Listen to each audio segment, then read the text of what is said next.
Hello and welcome, Olivia, to the podcast, or Liv. I believe you're okay with being called as well. Grateful to have you here today and chat about your story with endometriosis. But while we have you, how are you today? Tell us a little bit about yourself. Yeah, it's really nice to be here. I'm really excited to be on this podcast. I'm a big fan, as we talked about. I'm feeling really good. I'm a musician. I'm a singer-songwriter. I live in Los Angeles, as most of us do. You kind of have to live here. Yeah, but it's great because I'm from California, so it's like my family's out here. So that's it's nice. Nice. I live with my boyfriend, my partner in crime, and we just moved in together. Actually, it's like we just got a new place, and so we're really excited about that. And I live with him and my sweet puppy Moose, who is the sweetest dog, and he's the greatest. So we're just musicians living in LA and just living that life. Awesome. I mean, the dream, right? Oh yeah, we're living the dream. LA, where all the La La Land. Land. Oh yeah, it's definitely like it has its perks, and then it has its like pitfalls, as anywhere does, I'm sure. But for sure, it's a beautiful place. I mean, we're very blessed. We get to go hiking, and like we have a beautiful place, and I mean, you can't complain. So there you go. Yeah. I mean, I woke up to like 2 to 3 inches of snow this morning. So one thing you can mark off your list that you're okay with not experiencing. Yeah. We actually went to school in Boston. So we're like, oh my gosh. You know all about it. Difference. Yeah. We're like, oh my gosh, this is we don't miss those winters so much, but the East Coast is a beautiful place too. It is. And you know what, today's snow, and I'll stop talking about the snow, but it was like really beautiful snow. It was like the big fluffy, like you're in Star Wars or whatever. And it was just like coming at you. And I was driving and I was like, I'm kind of over it, 'cause it's, February, but it's really pretty. So I'm okay. I kind of miss that snow. Yeah. There's something like magical about it, and kind of like romantic that we kind of lack here. You know what I mean? Yes. Well, if anybody, this is just a shameless plug. If anybody wants to watch, we also have this on video. So it is on my YouTube channel, Melissa Boudreau. You can easily find it, because Moose may make an appearance. So if you want to see how cute Moose is, he'll make an appearance. He will probably be in the video. So if you ever want to watch the video, you can. Otherwise, thank you for listening. Okay, well, Liv, let's chat about why we're here, and endometriosis, and kind of what you've been through. And I like to start from the beginning of when you think you may have started to experience symptoms, or what really happened early on. So let's just start at the beginning of the timeline for you. Sure. Okay. Yeah. So I was kind of a late bloomer in regards to, I guess, in relation to my friends. I got my first period at 14, which all my friends had already gotten it. And I think that's like pretty standard. 14 is like not too incredibly late, but in relation to everyone around me, it was late. And I always kind of have a joke like that my period shows up at like the most inopportune times. And it always kind of has had a way of doing that. And it was like that from the beginning. I got my period the week of my 8th grade graduation. And we were like rehearsing for graduation, wearing all white all the time. No. Yes. Because you were wearing white, I'm telling you. It was so funny. It was like such an ordeal from the very first one. Like I remember getting it, and I was wearing a white skirt, and it was my sister's. I was borrowing it because I stole all her clothes all the time. I'm pretty sure I did not ask. Is this an older sister too? Yes, she's my older sister. I was obsessed with her, still am. And I would just always go into her room and just like take what I wanted. So she had this long, beautiful white skirt. I was like rocking it. I was like, yeah, it looks so cute. And then of course, what happens? Got my first period on it, and my classmate like pulled me aside. I'll like never forget this. We were like walking back to class. She like pulled me aside. She's like, Olivia, like, I think you like got your period. And I was like, wait, what? And it was like, and here's the other thing. from the beginning, it was so heavy. Like, it wasn't like, oh, like little bit Spot. here. Yeah, just a little Yeah, it was like just a little, oh, panty liner. I'm just gonna put this panty liner on. Yeah. yeah, it was like, I was like, oh my gosh, like it was very like jarring from the get-go. And it was kind of like that throughout all of my teenage years. It was like very unpredictable. It was never regular. It was very heavy, very painful. And I remember talking to some of my friends in high school about it, like just kind of like casually mentioning like, oh yeah, like my periods are such like a drag and blah, blah, blah. And they were just kind of like, you have like cramps? Like, I don't have any pain. And I was just like, thought that was so weird. I was like, wait, what? Like, yeah. And I remember like talking to my mom about it. I was like, what do you like, is this normal? And my mom's like, yeah, like I had horrible pain and blah, blah, blah. And like all this. And me being a teenager, like you don't really know any better. Right. So I was like, well, this is like just my lot in life. Like my mom. I'm just one of those people that has, like, this is just affects me. Random question though, since you have an older sister, did she ever experience? Yeah. So she kind of did. It's funny because she, I mean, I hope she doesn't mind me saying this, but she's been on like birth control for like 15 plus years, like since she was a teenager. So I think that probably like quelled some of that. Yeah. Understood. But your mom, it sounds like your mom also had it. So again, something we chat about often on the podcast is just like, it was your mom was told it was normal, your sister, you know, so just, okay, again, I thought the same thing. I'm just one of those people that just has bad luck and I've got this pain. So throughout like middle school, high school, did you notice like you were missing any activities or anything like that? Or were you just like going on with life, even though you had these like struggles every month? I am definitely the type of person to push through things, but there were definitely a few instances where I had to call my dad to come pick me up from school. Yeah. I would like be on the verge of like passing out. Like I'd be really dizzy and nauseous. And like, I was like, there were a handful of times I had to call him and be like, Dad, I can't like go on today. I have to come home. Right. And he, again, like he never suspected, oh, maybe there's something more to this. Cause I mean, it's like, he's my dad. Like, he's not going to be like, let's investigate. I'm sure he talked to my mom and my mom was like, no, it's fine. Like happened to me. Yeah. So I don't blame either of them. It's like, you just like pass that down, you know? Yes. Yes. I was like, I just thought it was bad luck. Like you said, like, I was like, I just got a bad card in terms of my period. Like, that's exactly how I felt about it too. Literally had never fathomed that it could be anything else. Yeah. So during this time frame, it sounds like you didn't like be like, I might need to see a doctor. When did the first thing happen where you were like, this isn't right? Like, what was the first like flag? Yeah, that's a really good question. There were kind of two that spring to mind. In my late teens, this is kind of like weird to say, but like I struggled with really bad cystic acne in high school. And my mom was like very distraught about it. Like not even my heavy periods. She was just distraught about my acne. So she was like, we have to fix your acne. And I was like, what about my cramps? But she was like, okay. Right. So we went to several dermatologists, gynecologists, that kind of thing.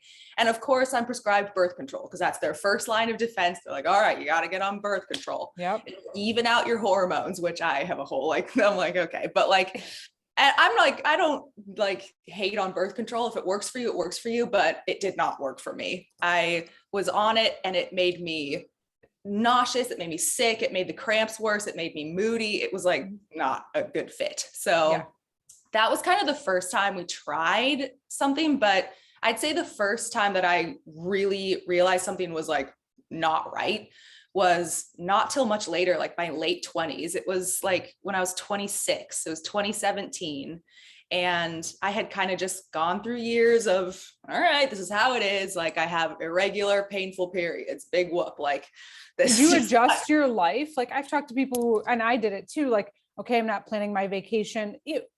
Mine was pretty regular, but also not. So like, okay, this week, like oh, all the girls want to go on a girls trip to, when I was in my young 20s, to like Vegas or something. And I'm like, yeah, I don't think I can go on that trip. Like I adjusted my life. Did you Oh just yeah. kind of start to adjust everything? Yeah. I started to adjust everything. And here's the thing, like mine was so irregular. Like there were some months I would go like 2 months without one and then get a period. And then my cycle would be like 88 days long and then Oh my 42 and then goodness. 63. And it was like so all over the place. So I just kind of had to, and I was tracking it to try and like Right. make some sense of Yeah. anything. Like I was like, okay, like I'm going to look for any sign that it's coming. And I would get like, my main sign was like a couple days before I'd get that like twinge of back pain. And I was like, oh, I think it's on its way. So if Yeah. that happened, I'd be like, all right, we're going to like refrain from planning anything for the next couple of days because it's going to be Because you knew it was not coming. a good time. Are there any, like reflecting back now, were there any other like symptoms? Because I always like to call it symptoms because people always have different symptoms. And if people are just starting to learn about endo, back pain, that's a huge one. I also had so bad, no clue that it was related. I knew it was a sign that like my cycle was about to come because it always get, it felt like cramps, but in my back. But any other symptoms that stand out now that you reflect back? Oh yeah. It's so funny because I actually had like a notes app, like pad in my notes app that was like, here's a list of all my symptoms because they kind of kept like newer and weirder symptoms kept like cropping up. And I was just like, all right, we're going to add this to the list. So my main one was back pain. I had really bad back pain and like gastrointestinal upset, like stomach problems. It was like all down there. Yeah. And like, to be fair, like I do think I hold a lot of stress in my stomach area, but like it definitely would get worse if I was on my How could you not though, when you're in that amount of pain? I mean, exactly. I think it's all connected too. Like, I 100% believe it's all connected. And I want to stop and say one thing that you said that I think is important to point out is same thing with me. Like you kind of start with cramps, back pain, but then more symptoms start to build, and nothing's going away. It's just, then there's this,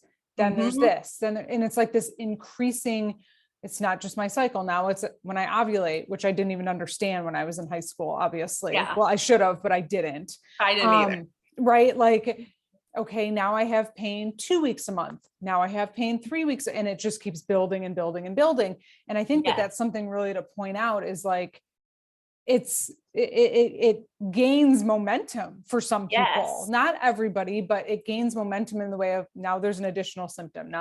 So that's why I like to talk about those. So then, okay, you said GI, back pain, obviously the pain from cramps, but did it start to increase with you as well outside of your cycle? Yeah. Yes. And that's a thing that I think is so important to highlight too. It's like you said, like a lot of people's experience, it's kind of like that. If that starts happening, it's like, I would say get it checked out because it's like, it would happen during my period. Of course, my periods were awful, but then it started happening like more frequently outside my period. And then I was like second guessing myself. I was like, well, maybe it's not like something to do with that because it's so far away from I just had my period last week and I'm having this pain.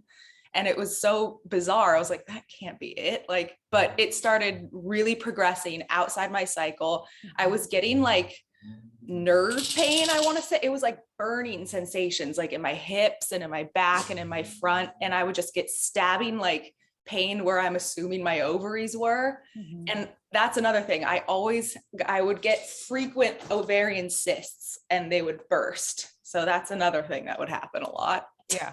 Right. Right. Like all of these things, but still we're like, oh, I guess this is normal. Our doctor, this is normal. Like, yeah. And the pain kept like kind of like morphing. Like it was like 1 week of the month, it would be like a dull, achy cramp. And then the next week it would be like a really sharp stabbing pain. Then the next, it would be like a burning sensation. It was like, it was never consistent. It was like never consistent. And that's one of the things that I think is hard about like diagnosing endo or even us as patients second guessing ourselves is because like I would have some months where it wouldn't be as bad. And then I would have months where literally I couldn't move, like literally couldn't move. And so then I was like, maybe it's not related. Like I literally second guessed myself constantly because it was never consistent.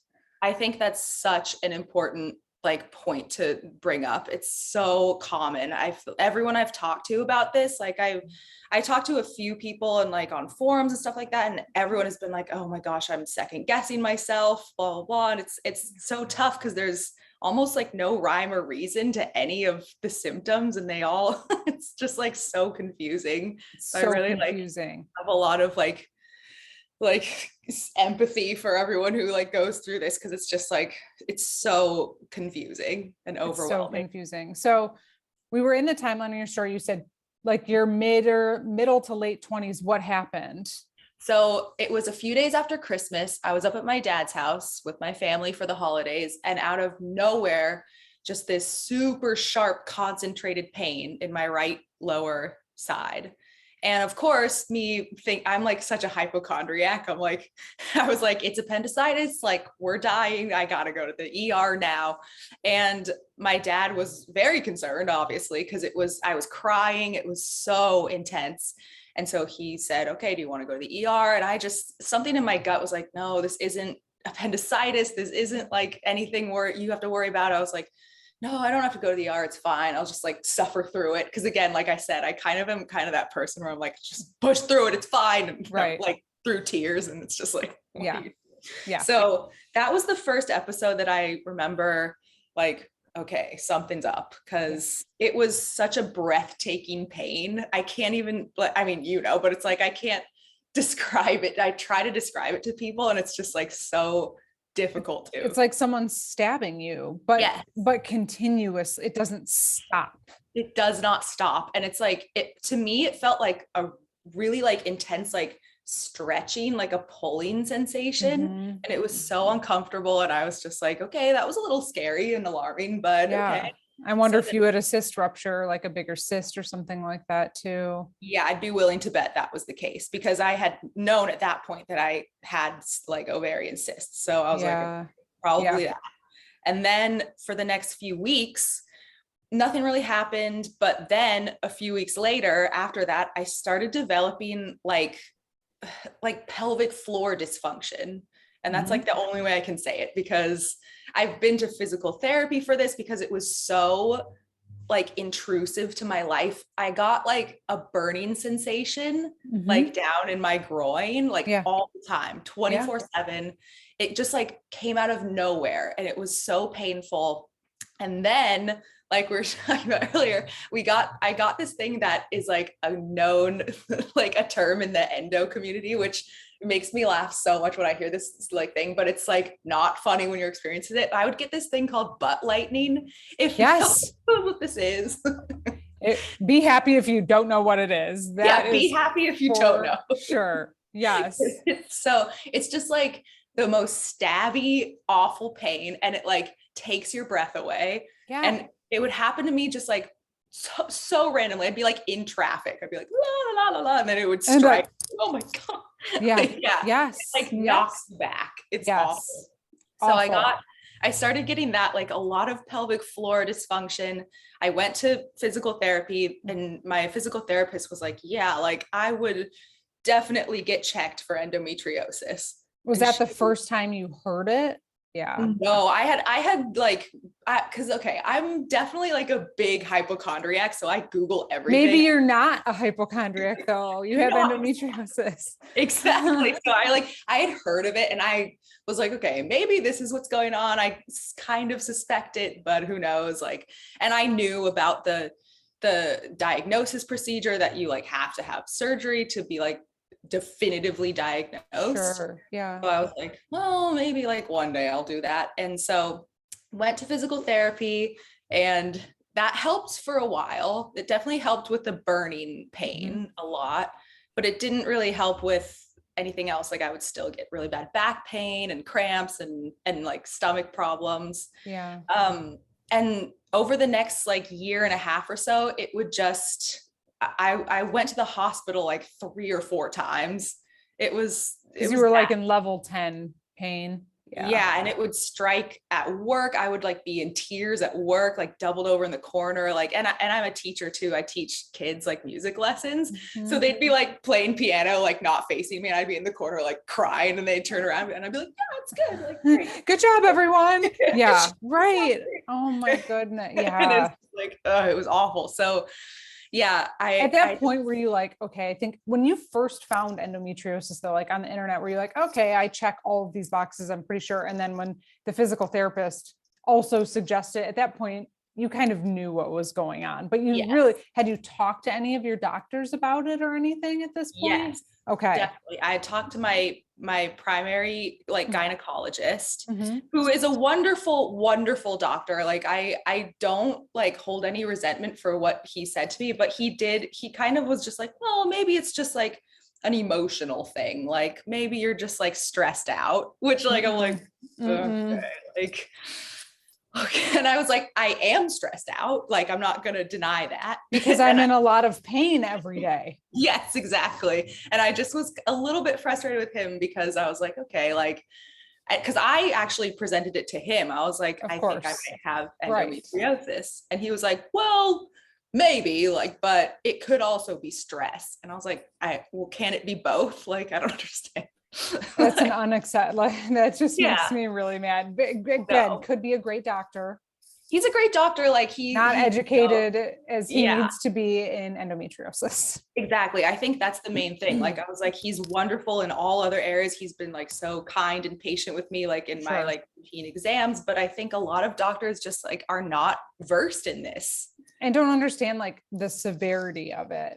Exactly. They just think, okay, well, you just have bad periods, big whoop. Like, right. And it's like, well, yeah, big whoop, because it's like interfering with my life. Right. It starts with them, right? Nothing for people who are listening, if you're just starting, if it's interfering with your life, that is not normal. Like that is not normal. It should not interfere with your life. And it took me years to understand that. Yeah, me too. Like, I just thought, okay, this is just something I'm going to have to like suck it up and deal with it. Yeah. And when I found out that other women like that I knew that were around me didn't have to like miss out on things, and they're like, oh, I'm just like, we'd like be at, I remember I was at like Six Flags with my friend, and she's like, oh, I'm just like on my period. And I was like, what? You're like, how are you at Six Flags? I was like, I'd be dead on the floor. Like, what are you doing? And she was just like, yeah, like it's fine. I was like, and even if I was like, okay, even if I decided to go to Six Flags, I'd be out for like the next 3 days. You know what I mean?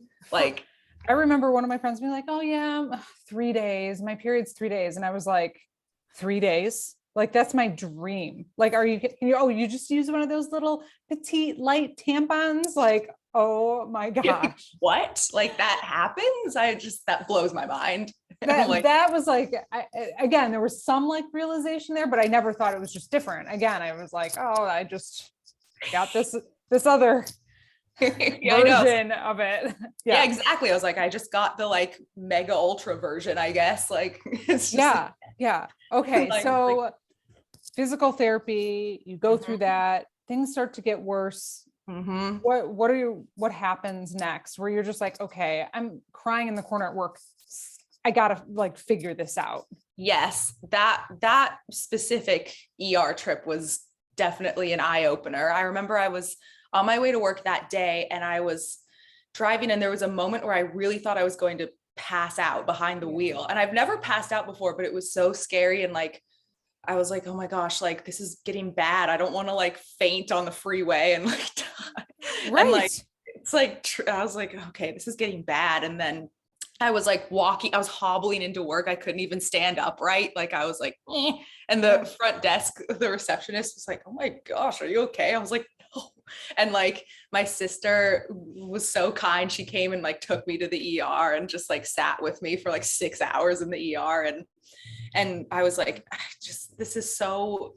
this has to be figured out. Like, I can't keep coming back to the ER. Right.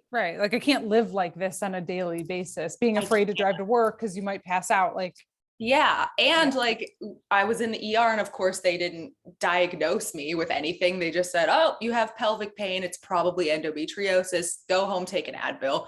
Like, I mean, I'm at least impressed that they said the word. I mean, I guess a lot of times they didn't. Like, that was the first time I was like, oh, they're kind of acknowledging it, which is like Right. validating. So, Right. and also I remember that specific trip I had, like, they did a pelvic ultrasound to check if there's anything wrong going in there. And it Right. was kind of a traumatic like experience.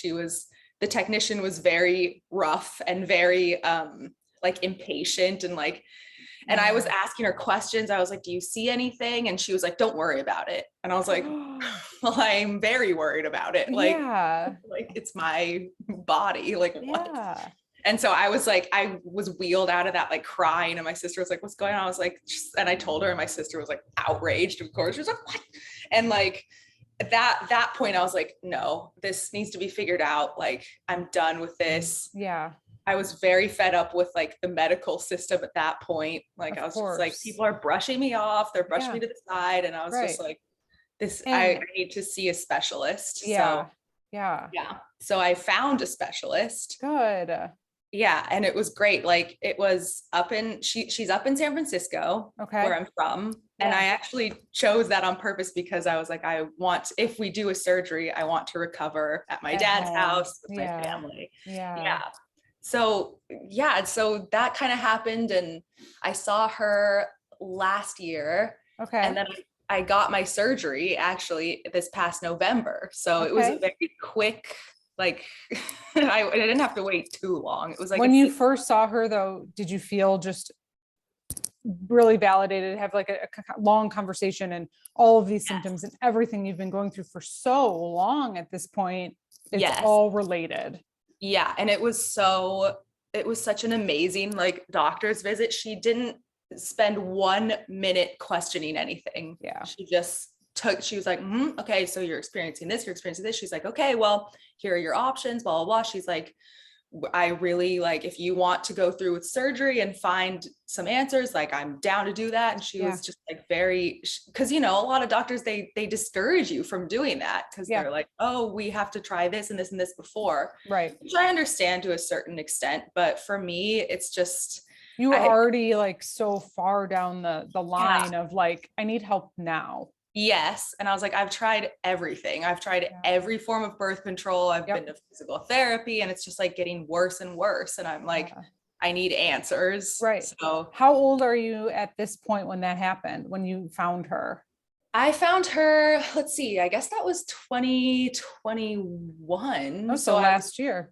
It was last year. So it was like early last year. So I was 30. I just turned 31 in January. Okay. So, okay. Yeah. Happy belated birthday. So 30, and you really, so 16 years. Yes. 16 years of like, I know. And then when I say that, I'm like, wow, that was 16 years of just like suffering in silence. Like, right. It was. Did you understand, like, before you met with her, that some of the GI stuff and all of these things were related because you Googled endo? Okay. Yes, but initially, definitely. before you Googled endo, obviously you didn't know it was all related. But then once you saw, oh my goodness, like, yes, this is all, and so at least you knew, not that it was okay that you had to self-diagnose yourself, but at least you knew the things that were happening were because of one issue. Sometimes a lot of patients, doctors have them running all over, going to like neurologists and GI doctors and like all these, and treating everything separately. So that's why I wanted to ask that, because sometimes that happens. And okay, so you find your specialist, she's amazing, you decide to have surgery. Yep. I decided to get surgery. She booked me in for like a December surgery, but then they called me and they said, oh, we have a cancellation. Do you want an earlier surgery? Like, I said, yes, please. Okay. Okay. And so she was a specialist. She did excision surgery. Got diagnosed. Surgery. Yep. Got diagnosed. And I can't even begin to describe to you how validating it felt. Like, I was just like, I'm not crazy. Like, and it was such a mixed bag of emotions because of course they're telling you, okay, you have this chronic disease that we have no cure for. And we don't know enough about. Yeah, we don't know enough about. And here it like, we're going to slap some like birth control and Band-Aid and here you go. And I'm like, and I was just like, I remember waking up from surgery and the nurse told me, she said, we found endo. And I was like, oh my gosh, like, because my biggest, I think a lot of people can relate to this. My biggest fear going into surgery was that they wouldn't find anything, which is kind of backwards, because it's like, of course you don't want this. Yeah. But at the same time, when you've been going through this for years and years and years, and you're going to put yourself through the trauma of surgery, you kind of want that like Yes. answer and that validation. So my biggest fear was that I was gonna wake up and they're gonna be like, you're totally fine. And I'd be like, no, I'm not. Yes. And you're not alone. Like so many people feel that way. And I think it's the years of not believing us that something is wrong. And it's like, no, I don't want to wake up and actually have endo, but I actually want to have it because all of these things that have been going on, I want the validation. Yeah. Yes, it's a double-edged sword for sure. And it's so true. And not to say that if you do get the surgery and you're not diagnosed, like you should, it's like, that's okay. Like, I think a lot of times it's like, there are other explanations for it and like conditions that mimic it a lot. Yes. So it's like, you should still continue to push for a diagnosis. Like, don't give up and keep like pushing for answers. And I've talked to people who've had the surgery and, oh, you don't have it. And then they have a surgery later and they actually did have it because. Exactly. So it depends on the doctor too. It's like, are they on the doctor trained in looking, like they know what to look for? Cause it can be really difficult to see, even. Very difficult to see. Yeah, for sure. Like, I was just lucky that I had a doctor who was, specialized in finding it, and she found it, thank goodness. And it was such a trip. It was like the craziest experience. Like the recovery was, it was a little bit rough for a few days. It's rough. It's a little bit rough. A little rough. Luckily I had, my partner was there with my dad and his girlfriend, and my sister like drove up and was there. And like, Good. I had a huge support system, and it was really, really like amazing to have them there. But it was also just like, I can't describe like how much of like an emotional experience it is, because it's super emotional. That's not something that we talk about often, but it is. There's so much wrapped up in it. And afterwards, and even after the surgery, and I'm not a doctor, so I have no idea, but I do feel like with all the movement and everything, like I feel like my hormones and just the anesthesia and everything, like I just felt I always feel very, I don't want to say like sad, but almost zero emotion, like emotionless. Yes. Yeah. Like that's just exactly how I felt. Yeah. And I don't know why that happens. I know, it's like kind of funny. I don't really know why, but that's exactly my experience too. For the next couple of days, I just kind of was like a zombie. I was like, I mean, also I was like on medication, but I was like, also that, but like still it was. And then when that fog kind of lifted, the emotions kind of came flooding in, and and I think it's important to say too, it's like, you're dealing with this womb space, which is like such a important part of your body. Not even if you want to have kids.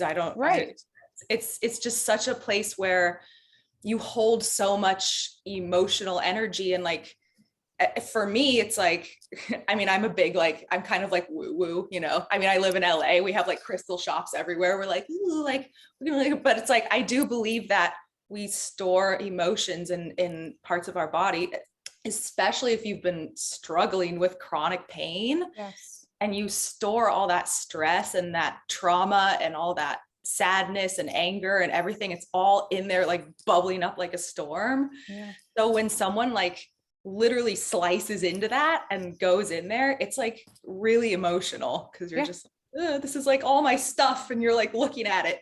Yeah. You're like inside of me, like that is not normal. Like, or not, like you think back to like before they did surgeries, like that just didn't happen. Now, medicine's so advanced. I think about that. I think about how grateful I am that medicine's so advanced, but I'm like, it is pretty crazy that someone can like just look at your insides.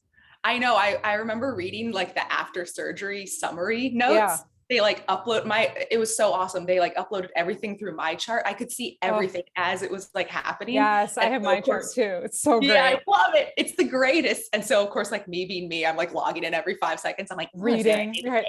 What did the pathology say today? Yeah. So did they find it in multiple places where you felt your pain and it all made sense? So it was interesting. They only found it in the peritoneum, like the side walls, the pelvic side walls, which was a big spot that I was like, okay, it makes sense, because I was getting like bilateral pain. It was like, okay, I'm getting pain in both sides. I was surprised that they didn't find any like in my ovaries or specifically like on my bladder, because I had a lot of bladder issues too. I would get like really bad pain when I would like pee, and like when I got a full bladder, I'd get really bad pain. And it was like, I almost had like bladder spasms a lot. Yes, I know what you're talking. Yeah. You know, and I think a lot of that was just like pelvic floor dysfunction as a result of my endo. Right. Inflammation, but also like think it's such a small space. I think we forget there's so much crammed into this like tiny space. Exactly. And if there's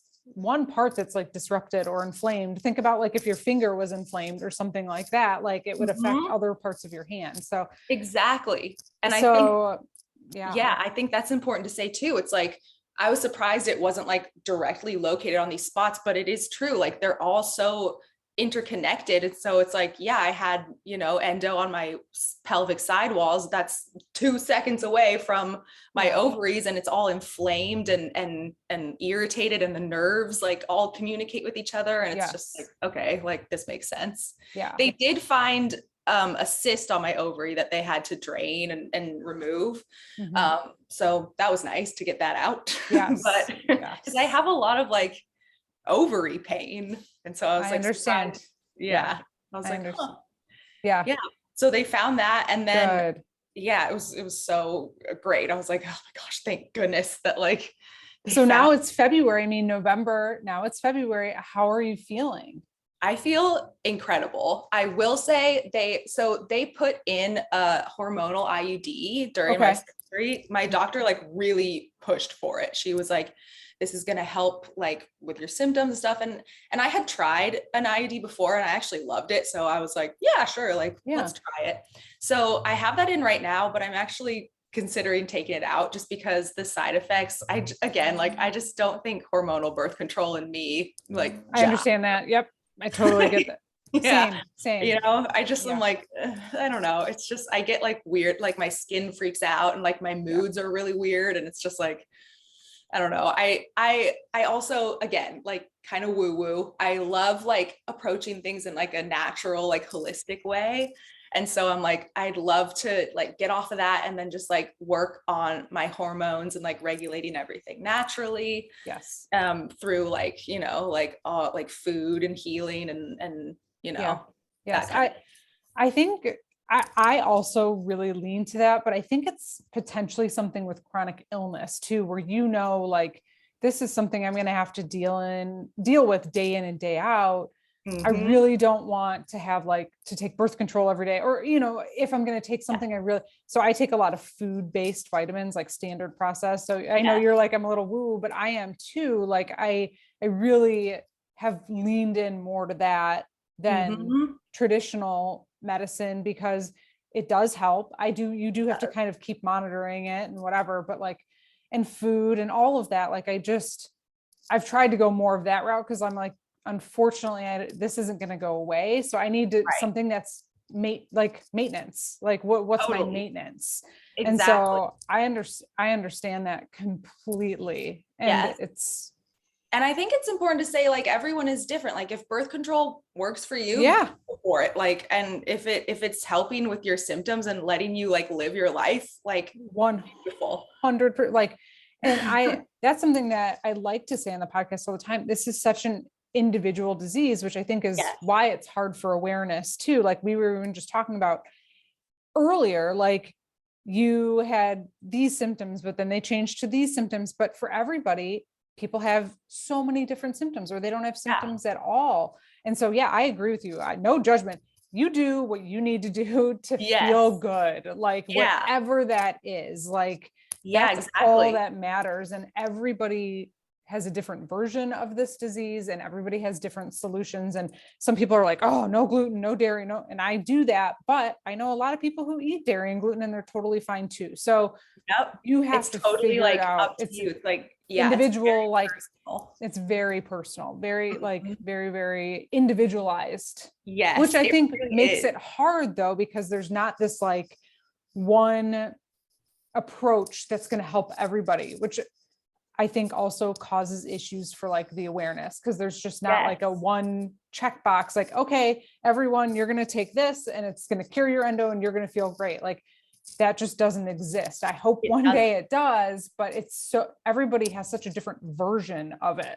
Yeah. And that's the thing. Like, even when I was meeting with my physical therapist, like, she said that she was like, okay, well, like you said before, she tried to refer me to like a neurologist, to a GI doctor, to a urologist, to like all these different doctors. And I was getting so overwhelmed. I was like, oh my gosh, I have to go to all these like doctors and do all this. And it's just like so overwhelming because there's so many different things and everyone's experience is so different. And it's like, it could be endo, but it could also be like IC, or it could be IBS. I've been diagnosed with IBS like 4,000 times. Like, I'm just like, we get it. We like, you know, I got it. Yeah. I got it. Sure. We got it. And it's like, it can be so overwhelming. And so overwhelming. That's the thing that's also not talked about. Like, you have to get all these appointments and CAT scans, and God forbid you're so fortunate to have like access to medical care, which I talk about all the time too, because there's so many people that don't, but there is still the challenge of like, oh, then now I have to get my medical records changed to here. And I got to go see this doctor and that doctor. And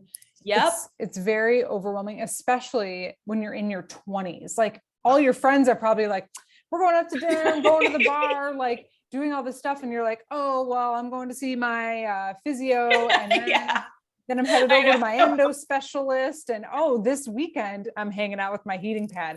You guys have fun, you know, like it's hard in that way too.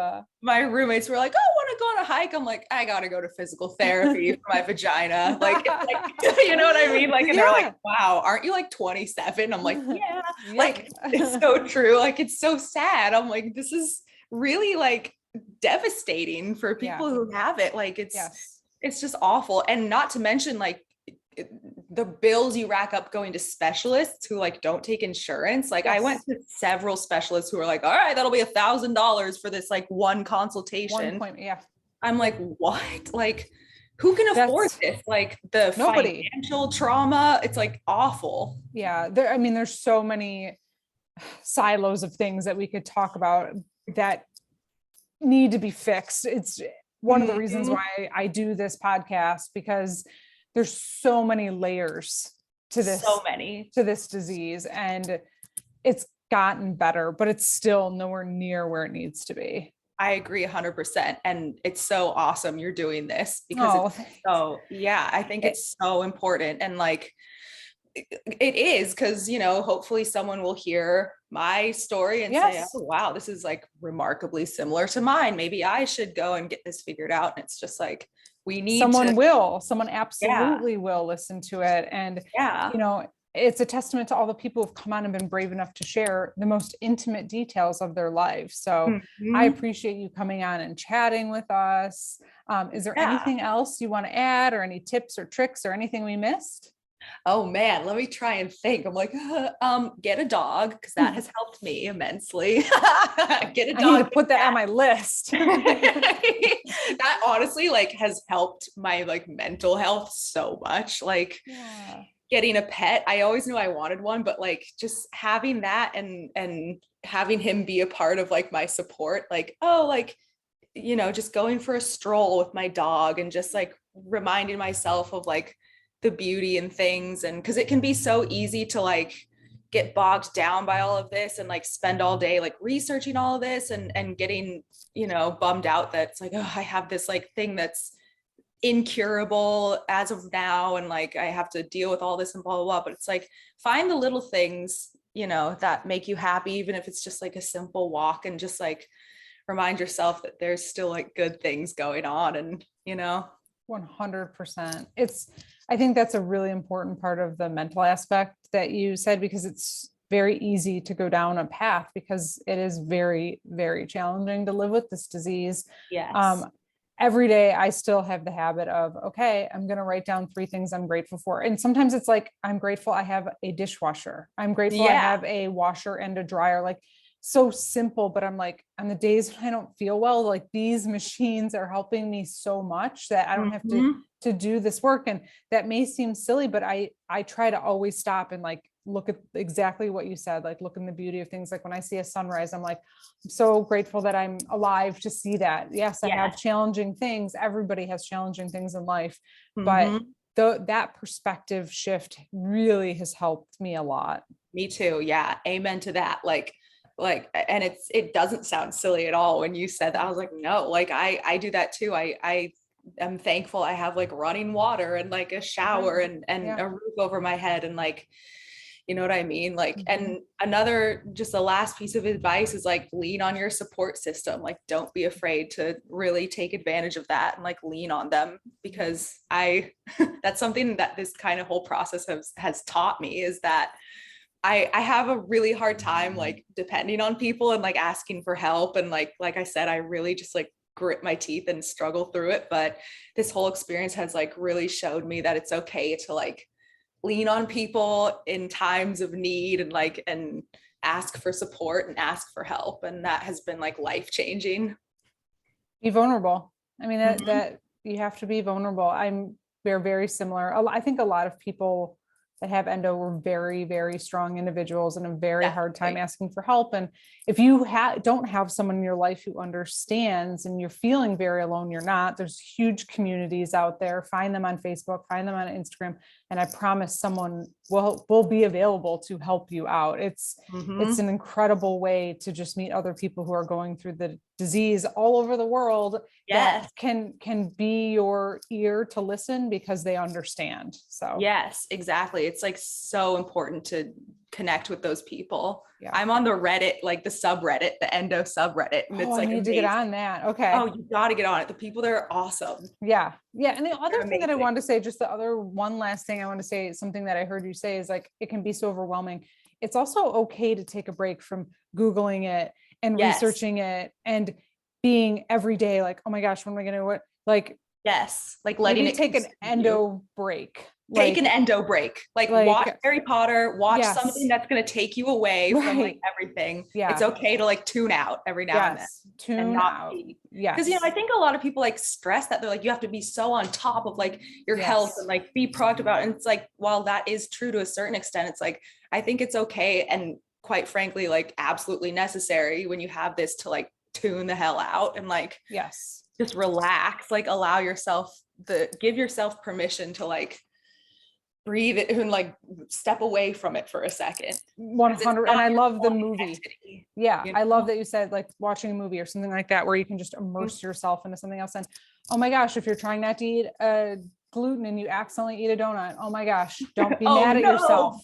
It's Yeah, okay. it's Like, okay. it's Like you're gonna okay. be okay. That's the Yeah. thing. Like I think a lot of people get so like scared with that, especially with the dietary stuff. And Yeah.